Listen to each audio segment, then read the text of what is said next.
Ai, Corinthians, né? De novo, uma atuação displicente e pontos jogados fora dentro do campeonato. O que esse elenco quer? Quer que chegue logo à semifinal da Copa do Brasil? Vamos esquecer do brasileiro? Tem muita coisa pra gente falar nesse jogo, tá? Só um jogador se salvou. E agora, hein, Dorival? A desculpa vai ser a arbitragem de novo? Como realmente teve os seus problemas lá em Bragança Paulista? Mas, poxa vida, o Corinthians emendou 3 vitórias seguidas e imaginávamos, né, ingenuamente, que viria a tal arrancada que aconteceu no ano passado. Esse Corinthians, né, com o seu time titular, com os seus principais jogadores, agora não iria deixar pontos pelo caminho, ainda mais contra equipes que não disputam, em teoria, a mesma coisa do que ele.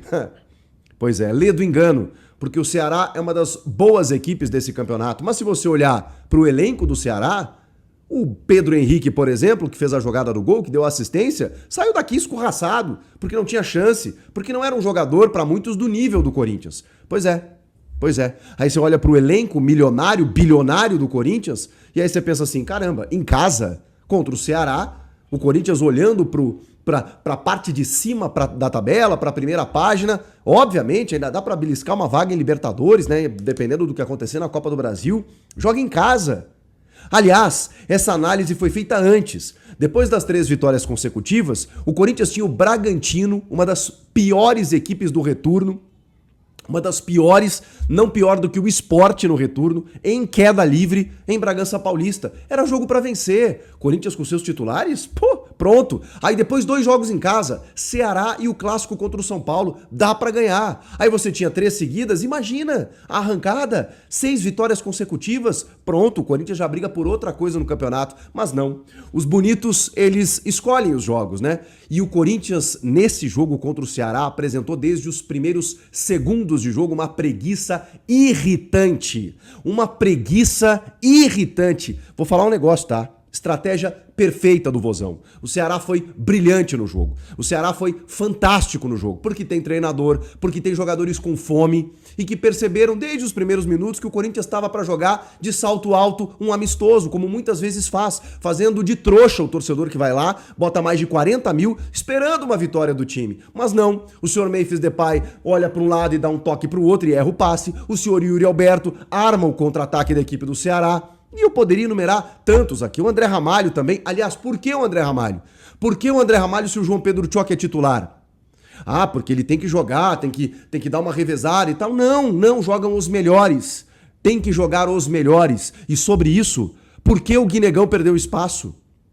Uma coisa é você entender que, bom, agora eu vou ter o meu trio titular, eu vou ter Memphis, Garro, Yuri e tal, então o Guinegão espera, pode ser segundo tempo, eu mesmo falei isso. Passam 1, 2, 3 jogos e os caras da frente não resolvem, o Guinegão tem que jogar, porque ele tem fome, ele entrou no segundo tempo e criou uma bagunça lá no ataque do Corinthians. Por quê? Porque ele tá sendo muito mais eficiente dos que os que lá estão. Ou vamos começar a escalar no carteiraço. E cara, pô, eu tenho muita liberdade pra falar isso aqui, porque eu defendo o Memphis, eu defendo o Yuri, eu acho que eles são titulares, eu acho que eles agregam, mas não dá, né, cara? Tem uma hora que o campo fala. O campo fala, tecnicamente, eles não estão resolvendo. E se eles não estão resolvendo, você tem que colocar quem resolve. Hoje, com tantos desfalques, ok, né? Dorival teve uma hora que ele teve que alçar a mão do Romero, do Thales Magno, que nem jogando mais eles estavam. Tirou o Memphis com 25 minutos do segundo tempo, achei ousado, cedo, e muita gente criticando por que ele deixou o Yuri em campo. Mas o senhor Memphis estava precisando de um banquinho. E de novo, tenho liberdade para falar sobre isso, porque defendo o Memphis no meio de tanta porrada, acho que ele é essencial pro Corinthians, mas não tá sendo.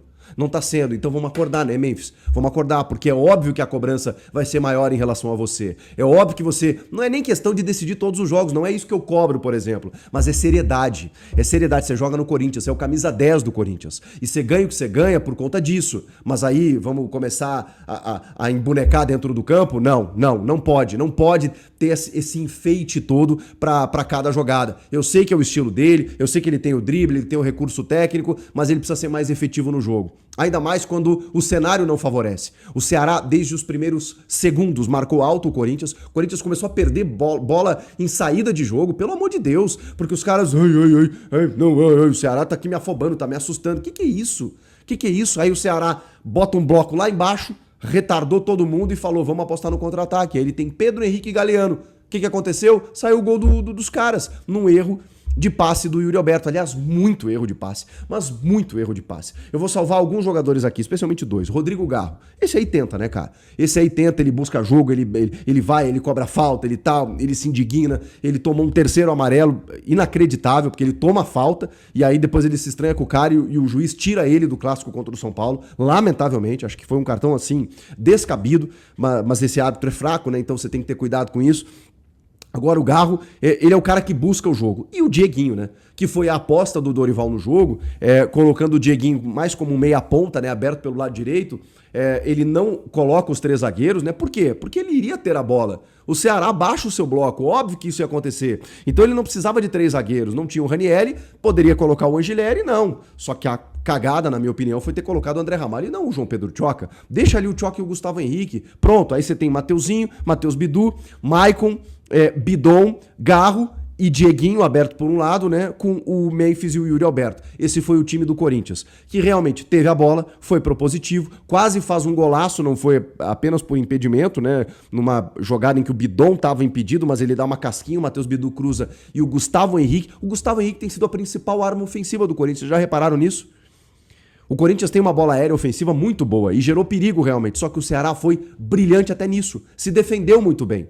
E o Corinthians não percebeu que, alçando bola para a área, mesmo com o Gustavo Henrique, que não tá o tempo todo lá, porque ele é zagueiro, né, em bolas paradas sim, mas no andamento do jogo é raro. Nesse lance ele até estava e acaba fazendo o gol que é anulado.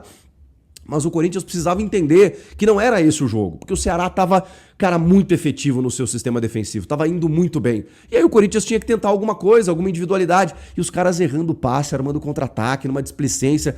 Outra coisa, outro erro do Dorival, com essa escalação, o que ele faz? Ele colocou o Garro até um pouco mais para a esquerda, o Dieguinho um pouco mais para a direita e o Mateuzinho não subiu. Se você quer apostar em cruzamentos, o melhor cruzamento do Corinthians é o do Mateuzinho. O Mateuzinho não subiu no primeiro tempo para fazer uma saída linha de 3 que era completamente inofensiva, porque o Ceará estava lá atrás esperando. E aí ele tinha o André Ramalho, o Gustavo Henrique e o Mateuzinho ali antes do meio-campo, ele não subia, porque o Dieguinho estava fazendo essa função.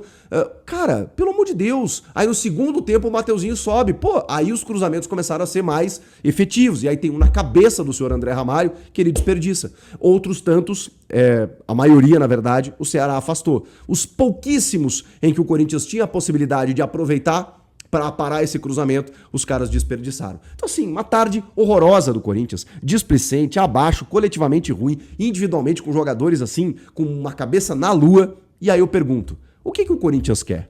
Quer esperar terminar o Campeonato Brasileiro? Já vai terminar, rapaziada. Vocês já vão entrar em férias. É isso que vocês querem? Mas tem campeonato ainda, tá?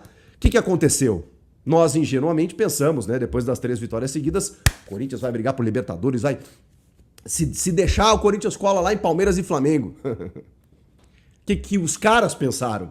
3 vitórias seguidas, a gente não cai mais.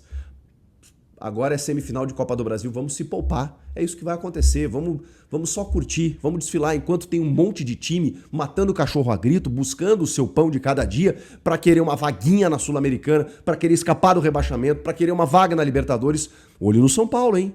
Olho no São Paulo, porque o Corinthians não costuma perder em Itaquera, né? Pois é, só que o São Paulo, que também é um desistente da temporada, mas ganhou uma motivação. Ele tá atrás desse G7, o Corinthians não? Vocês imaginem, se o Corinthians entrega para o São Paulo em casa, aí é diferente do que perder para o Ceará, né?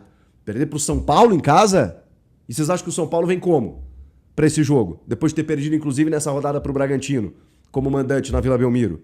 Então, assim, cara, é revoltante. É revoltante porque esses caras ganham uma Babilônia, eles poderiam, pelo menos,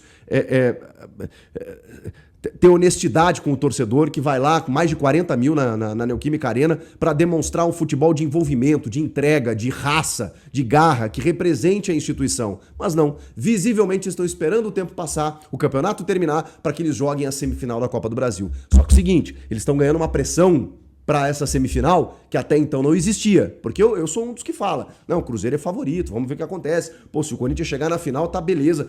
Só o fato de já ter chegado na semi com esse ano tão turbulento tá legal. Agora não. Rapaziada, vocês vão ter que correr. Vocês não querem a semifinal da Copa do Brasil? É isso que vocês querem? Brasileirão já era? Pois então que tratem de correr. A semifinal da Copa do Brasil vocês vão ter que correr, porque vocês estão esperando só por isso, né? Então tá, que justifiquem essa modorrentice que tá acontecendo nessa reta final de Brasileirão. Comenta aqui, inscreva-se no canal, eu volto na próxima. Tá aí, né, minha família? Ficamos com aquele giro de notícias do Coringão, né? Notícias importantes do Corinthians, absurdamente louco. O que aconteceu aí, né, na Neoquímica Arena, né? Loucura, né? O Coringão perdeu para o Ceará de 1-0. Os jogadores jogaram nada, absurdo, loucura mesmo. E detalhe, se você quer comprar algum item para ajudar o canal, já deixa aí no comentário o seu desejo de comprar algo que não aparece aí na nossa vitrine da nossa loja. Mas você pode clicar no nosso link e comprar esse produto através do link aí, porque o YouTube reconhece que foi uma indicação nossa, porque você entrou pelo nosso link, entendeu? E isso vai ajudar bastante aí no crescimento do canal. Quem puder estar colaborando, isso vai ser importante demais. Valeu, grande abraço, segue para mais, até o próximo vídeo, fui.